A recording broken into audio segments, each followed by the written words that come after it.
Hi friends, இன்னைக்கு ஒரு simple recipe பார்க்க போறோம். நம்ம கூட்டு குழம்பு எதுவும் இல்லை, வைக்கிறது கஷ்டமா இருக்கு, உடம்பு சரியில்லை அப்படின்னா டக்குன்னு இதை ரெடி பண்ணி சூப்பரா சாப்பிடலாம். நம்ம வந்து ரெகுலரா சாப்பிட்றதால நிறைய சாதம் நம்மளால சாப்பிட முடியும். அதுக்கு எப்படி பண்றோம் அப்படின்னு சொல்லிட்டு பார்த்துடலாம். ஒரு பாத்திரம் எடுத்துக்கோங்க. உங்களுக்கு தேவையான குவான்டிட்டி அப்படின்னா நீங்க 4 பேர் 5 பேர் சாப்பிடுங்கன்னா அதுக்கு தகுந்தாப்புல எடுத்துக்கோங்க. நான் இப்ப 2 பேருக்கு தகுந்தாப்புல தான் எடுக்கிறேன். இவ்வளவு ஒரு சின்ன சைஸ் அளவுக்கு புளி எடுத்துக்கோங்க. அதுல வந்து ஃபர்ஸ்ட் கொஞ்சமா தண்ணி ஊற்றி அதை ஊற விட்டுறலாம். அடுத்து என்ன பண்ண போறோம் அப்படின்னு சொன்னா, ஒரு வரமிளகாய் வந்து நம்ம சுட்டு எடுக்கணும். நீங்க வந்து விறகடுப்புல தீ பற்ற வச்சிருக்கீங்க அப்படின்னு சொன்னா நீங்க அதுல வந்து சுட்டு எடுத்துக்கலாம்.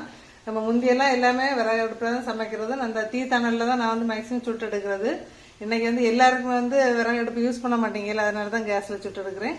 நீங்க வந்து இதே இது வெறுமனே ஒரு தேவைக்கு ஏற்ப, இப்ப நிறைய பேருன்னா நீங்க வந்து 2-3 மிளகா சுட்டு எடுத்துக்கலாம். நான் இன்னைக்கு 2 பேருக்கு தந்தாப்புல சாப்பிடுறது, அதனால ஒரு வரமிளகாய் பெருசு பார்த்து எடுத்துருக்கிறேன். இது போதுமான அளவா இருக்கும். இப்ப இது கூடவே ஒரு 1 அல்லது 2 சின்ன வெங்காயம் எடுத்து இதுல வந்து சுட்டு எடுத்துக்கலாம். இது கொஞ்சம் நல்லா வெந்து வரணும், அது வரையும் கொஞ்சம் இப்படி திருப்பி திருப்பி வச்சுக்கோங்க. இந்த அளவு நல்லா சாஃப்டா வேகணும். சின்ன வெங்காயம் குத்தும் போதே தெரியுது, நல்லா சாஃப்டா கத்தி இறங்கு. இந்த அளவு நல்லா சாஃப்டா கொஞ்சம் வேகிற அளவுக்கு இதை போல சுட்டு எடுத்துக்கோங்க. இப்போ வந்து நம்ம ஃபர்ஸ்ட் போட்ட புளியை வந்து நல்லா கரைச்சி எடுத்துக்கலாம்.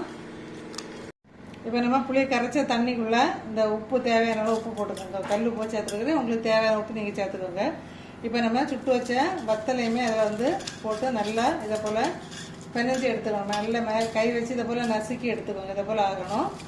இதுக்கு கூடவே சின்ன வெங்காயம் நம்ம வந்து 1 தான் வேணும்ல, நான் இப்போ கொஞ்சம் குவான்டிட்டினால 1 வச்சுருக்கிறேன். இதுலேயுமே 2 பெருசு தான்.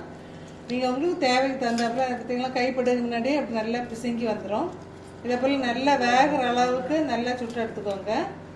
2 அல்லது 3 குவான்டிட்டி தந்தாப்புல கூடுதலாக எடுத்துக்கோங்க. இதே போல் நல்லா ஃபர்ஸ்ட்டு மசிச்சு விட்டுக்கலாம். இப்போ நம்ம சாதம் சாப்பிட்றலாம். இந்த மெத்தடில் ட்ரை பண்ணி பாருங்கள், சூப்பராக இருக்கும். நீங்கள் எப்போவும் சாப்பிட்றத விட இன்னும் கொஞ்சம் கூடுதலாக சாப்பிடுங்க. ஃபர்ஸ்ட் அந்த புளி தண்ணியை வந்து ரொம்ப அந்த புளியெல்லாம் வராமல் எடுத்துக்கோங்க. அப்புறம் நம்ம கசக்கி வச்சிருந்தா அந்த சின்ன வெங்காயத்தை வந்து சாதத்தோட சேர்த்துக்கோங்க, சூப்பராக இருக்கும்.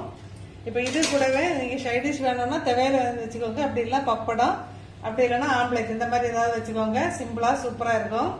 இப்போ இந்த சின்ன வெங்காயத்தோட சேர்த்து நல்லா சாதத்தை மிக்ஸ் பண்ணி அப்படி எடுத்து சாப்பிட்டோம்னா அப்படி அமிர்தமாக இருக்கும். இது கூட கொஞ்சமாக ஆம்லேட்டும் சேர்த்து ட்ரை பண்ணி பாருங்க. பண்ணி பார்த்துட்டு மறக்காம கமெண்ட் பண்ணுங்க. Okay friends.